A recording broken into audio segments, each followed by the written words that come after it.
Hey, welcome back to ClearSpot. Someone asked, my 600W modules never pass 320W. Are they fake? They're not fake. Your baseline is. Confusing lab ratings with field guarantees is where IRR quietly dies. The job here is simple: re-anchoring expectations in data, not marketing PDFs. In the lab, you get controlled spectrum, 25 degrees Celsius cells, and spotless glass.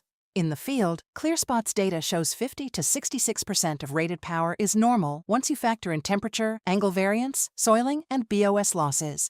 Our baseline agent learns your plant: historic production, irradiance, temperature, cleaning cadence.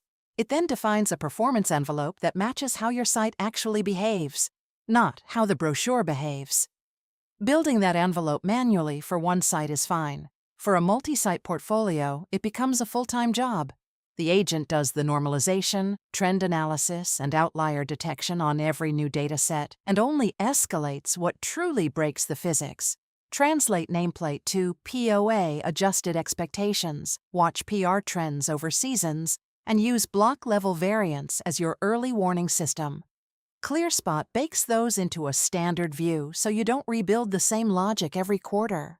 The lab versus field reality framework and a sample baseline report are at the top of the resources for this episode.